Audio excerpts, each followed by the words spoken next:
मुख नचलाऊ म त अहिले भक्क लडाइदिन्छु है बरु लडाउ त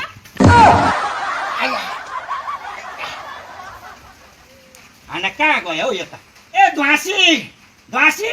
छिटो गर्न हौ म त जाँदिनँ होला हौ ससुराली पनि बरु यत्तिकै बसिदिन्छ अहिले घरमै बरु के भयो ध्वसे छिटो गर्न रात पर्ने बेला भइसक्यो बल्ल बल्ल ससुराली जान आँटेको सुम सुम सुम सुम सुम सुम रेडी हुनु टाइम लाग्दैन अनि के हो यो फेरि हेत्तरिका के बोकेको यस्तो झोला तिमीले किनेको छौ त तेरिका हौ के गरे त घरभित्र बसेर सुम सुम सुम सुम अहिलेदेखि होइन त अन्त यत्रो टाइम लाग्छ क्या मेकअप गर्नुको लागि पनि टाइम लाग्दैन अनि मुख नचलाऊ म त अहिले भक्क लडाइदिन्छु है बरु लडाउ त होइन साँच्ची नै खोजेको है साँच्ची नै जस्तै रिस उठे पनि स्वास्नी मान्छेमाथि हात हाल्नु चाहिँ हुँदैन हाला न हाला हाला तैँले हाल भन्दा पनि हाल्दिन म हात के गर्छ भन् त साइकलमा ताडिया तेरेका साइकललाई झन्डै चुरुक्क उठाइदियो मुजुर जस्तै बनाएर अलिक बिहान बिहान यस्तो गरेर कुद्ने गर अलिक जिउहरू घटा के हो यस्तो झन्डै भाँचियो साइकलले यहाँ बस तिम्रो साइकल त त्यस्तै खालको छ अब के गर्छ त तेरो बुढाको हिरो होन्डा भने पनि बुलेट भने पनि यही हो बस्नु पनि लागेर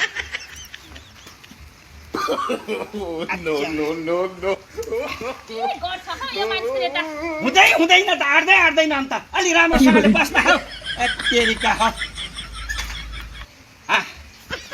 हेलो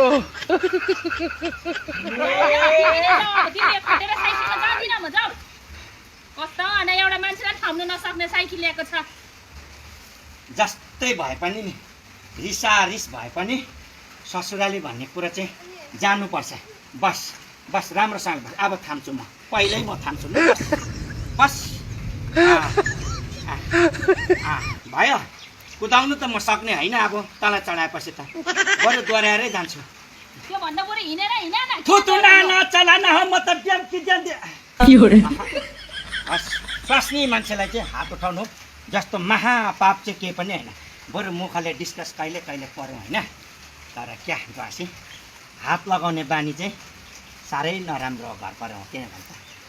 हो कि होइन हौ भन्न हो किन छिटो ढिलो भइसक्यो म के भएको खालको साइकल यो मान्छेको त राखिन म तिम्रो साइकलमा छ म हिँडेर जान्छु बरु यस्तो खालको साइकल ल्याएको छ हौ बस यहाँ नै ल हिँडेरै जाउँ पर्यो छिटै के साह्रो छिटो खै म त एकै खेपमा लडाइदिन्छ है बरु लडाउ न त लु लडाउ जस्तै रिस उठे पनि कन्ट्रोल गर्नुपर्छ ल हिँड लागिसक्यो मान्छे त कसको गएको त तेरो माइत मेरो ससुराली जानु पर्दैन कि क्या अन्त